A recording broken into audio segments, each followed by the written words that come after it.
जय हिंद दोस्तों। संविधान, जीएस, मूल विधि, अगर ये सब यूपीएसआई का सिलेबस है।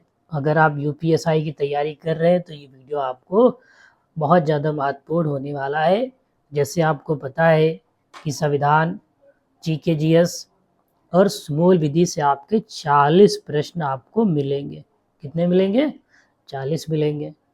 और यहाँ से आपके प्रश्न कितने आएंगे? 100। ठीक है, 40 और नंबर कितने आएंगे? 100। तो ये वीडियो आपके लिए बहुत ज़रूरी है। यहाँ पर हम आपके साथ जितने भी प्रीवियस ईयर के क्वेश्चन हैं सभी को लेकर आपके सामने हाजिर हुए हैं। वीडियो पूरा देखिए, अच्छा लगे तो लाइक करिएगा, चैनल को सब्सक्राइब करिएगा। चलिए शुरू करते हैं। यदि कोई सूचना का अधिकार आवेदक जन सूचना अधिकारी के निर्णय से संतुष्ट नहीं है तो वह क्या कर सकता है? आवेदक द्वारा जन सूचना अधिकारी के निर्णय की प्राप्ति की तारीख से 30 दिनों के भीतर पहली अपील दर्ज कर सकता है। ठीक है, क्या कर सकता है? दर्ज कर सकता है। या 60 दिनों के भीतर केंद्र सूचना अधिकारी से शिकायत कर सकता है। ठीक है, तो अगर 30 दिनों के भीतर पहली अपील दर्ज कर सकता है। ठीक है, पहली अपील कितने दिनों के भीतर दर्ज कर सकता है? 30 दिनों के भीतर। सूचना का अधिकार अधिनियम 2005 के तहत लोक प्राधिकरण के दायित्वों को वर्णित किया गया है। तो किस धारा में वर्णित किया गया है? तो धारा 4A में वर्णित किया गया। ठीक है, 4A में क्या किया गया है? वर्णित किया गया है। अच्छा, यहाँ पर हम बात करें धारा 3 क्यों महत्वपूर्ण हो जाती है? क्योंकि जो 3 में ही सूचना का अधिकार, सूचना का अधिकार, ठीक है, हम कह सकते हैं सूचना का अधिकार जो है वो धारा 3 में के तहत वर्णित है। किस तहत के? 3 के। अच्छा, धारा 6 क्यों महत्वपूर्ण हो जाती है? तो जो धारा 6 है, सूचना प्राप्त करने के लिए अनुरोध। अगर कोई सूचना प्राप्त करने के लिए अनुरोध कर रहा है, ठीक है, तो वो किस धारा के तहत आएगा? तो धारा हम कह सकते हैं, धारा हमारी धारा 6। ठीक है, और धारा 5 क्या कहती? धारा 5 आपको लोक सूचना अधिकारियों का पदनाम। तो धारा 5 क्या है? कभी कभी पूछेगा लोक सूचना अधिकारी का पदनाम जो है वो किस धारा के तहत आता है या किस धारा के तहत उसमें वर्णित है? तो कह सकते हो धारा 5 के तहत। सूचना का अधिकार अधिनियम 2005 के तहत सूचना का अधिकार निम्न में से कौन सा या से शामिल है? तो कौन से शामिल है? दस्तावेजों और रिकॉर्डों का निरीक्षण करना, हाँ ये भी है। सामग्री के प्रमाणित नमूनों को लेने का अधिकार, ये भी सही है। Print out, disk, video cassette आदि के रूप में जानकारी प्राप्त करने का अधिकार, ये भी है। तो हम कह सकते हैं हमारे तीनों क्या है? शामिल हैं। सूचना का अधिकार अधिनियम की कौन सी धारा केंद्रीय सूचना आयोग के साथ साथ राज्य सूचना आयोग को भी यह अधिकार देती है कि वह सरकारी प्राधिकरण, लोक सूचना अधिकारी एवं प्रथम अपील प्राधिकरण के विरुद्ध शिकायतों की जांच करे? देखो 4-5 टॉपिक यहाँ पर आ गए। तो कौन सी धारा देती है? धारा 18। धारा 18 के तहत जो केंद्र सूचना आयोग के साथ साथ जो राज्य सूचना आयोग को भी अधिकार देती है कि वह सरकारी प्राधिकरण, लोक सूचना अधिकारी एवं प्रथम अपीलीय प्राधिकरण के विरुद्ध शिकायत दर्ज करे और जांच शुरू कर दे। अच्छा, धारा 3 अभी मैंने कहा था सूचना का अधिकार। धारा 3 क्या आती? सूचना का अधिकार। ठीक है, और धारा 8 किलो महत्वपूर्ण हो जाती है। तो धारा 8 का काम है सूचना को प्रकट किए जाने से छूट। ठीक है, याद रखना, इसका काम होता है सूचना को प्रकट किए जाने से छूट। ठीक है, तो ये किस तहत के आएगा? धारा 8 के तहत आएगा। अच्छा, धारा 17 क्या क्यों इंपॉर्टेंट हो जाती है? तो राज्य सूचना आयुक्त या राज्य मुख्य चुनाव सूचना आयुक्त का हटाया जा सकता है। कभी कोई पूछ लेगा जो राज्य सूचना आयुक्त होता है और राज्य मुख्य सूचना आयुक्त को किस धारा के तहत हटाया जा सकता है? तो धारा 17 के तहत हटाया जा सकता है। ये याद रखना कि सूचना आयुक्त, ठीक है, सूचना आयुक्त या और कह सकते हैं मुख्य सूचना आयुक्त।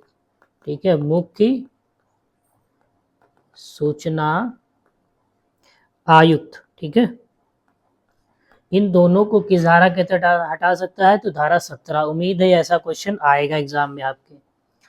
निम्नलिखित में से कौन सी सूचना सूचना अधिकारी अधिनियम के तहत उपयुक्त लोक सूचना अधिकारी से मांगी जा सकती है? तो कोई कॉलेज, पाठ्यक्रम, विद्यालय अनुदान आयोग द्वारा अनुमोदित है या नहीं, इसकी भी कह सकते हैं मांगी जा सकती। सांसद विधायक निधि का इस्तेमाल या ग्राम पंचायतों के व्यय का वितरण, इसकी भी मांगी जा सकती है। तो हमारा ए और बी दोनों क्या होंगे? राइट आंसर होंगे। ठीक है, क्या होंगे? राइट आंसर होंगे।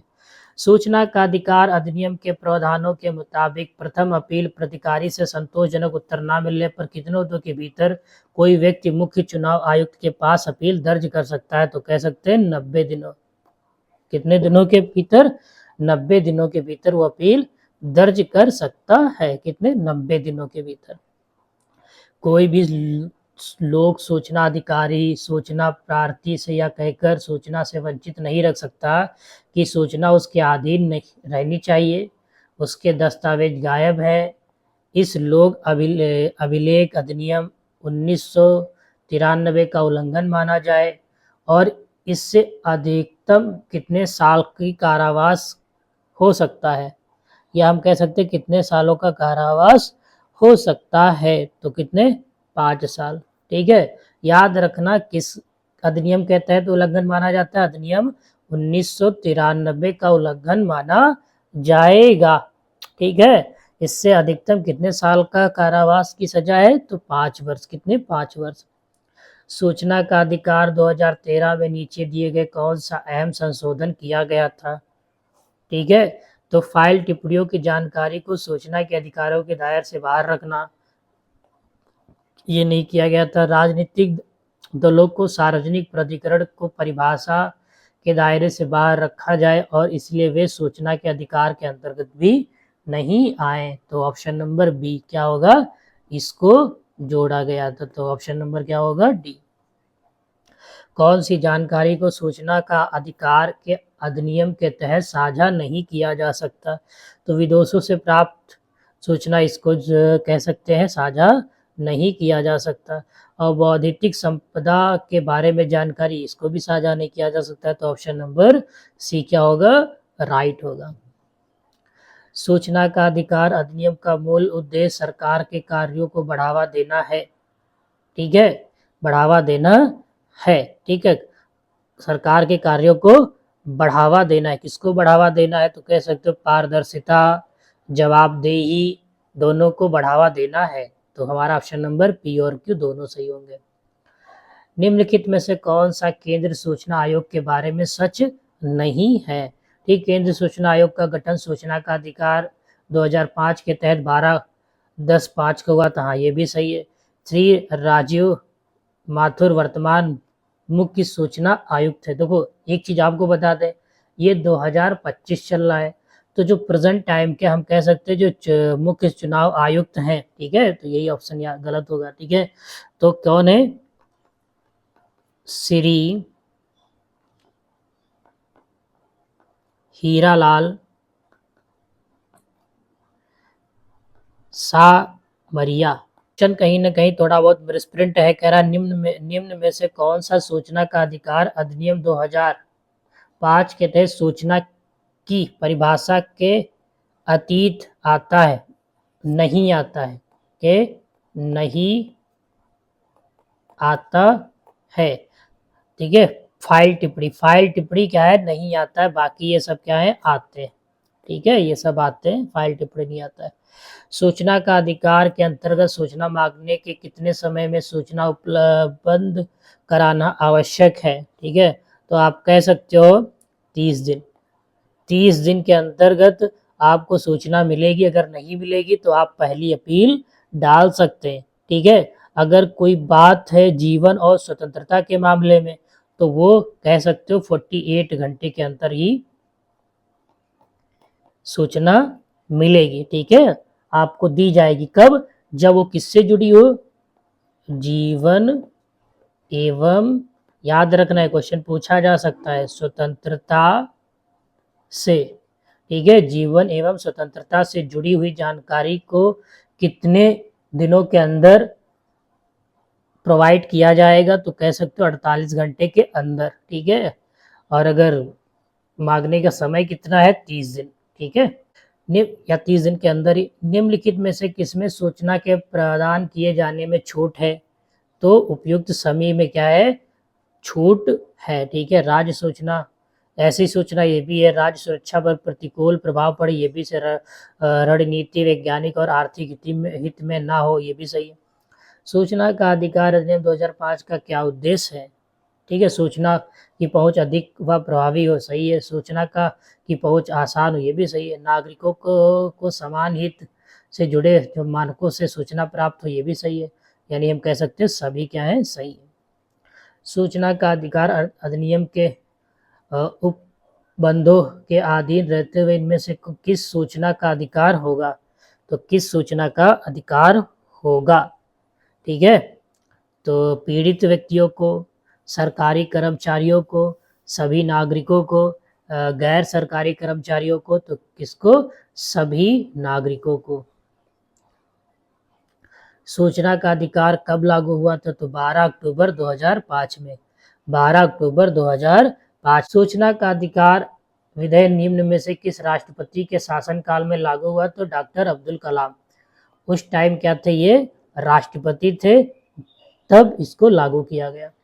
सूचना का अधिकार लागू होता है, तो भारतवर्ष में ये लागू होता है। यहाँ से एक जानकारी और बता दें, ठीक है, ये संसद में, यहाँ याद रखना, संसद में कब पारित हुआ था, ठीक है, तो कह सकते हो 12 मई 2005 को। अच्छा, राष्ट्रपति की मंजूरी कब मिली, ये भी याद रखना, राष्ट्रपति की मंजूरी कब मिली, राष्ट्रपति की मंजूरी कब मिली, तो ये कब मिली थी, 15 जून 2005 को राष्ट्रपति की मंजूरी मिली थी। तब जाके 12 अक्टूबर 2005 को एक तरीके से पूरे संपूर्ण भारत पे क्या हुआ, लागू हो गया, क्या हुआ, इसको लागू कर दिया गया, ठीक है। और इस अधिनियम की धारा 2J में सूचना के अधिकार को परिभाषित किया जा सकता है।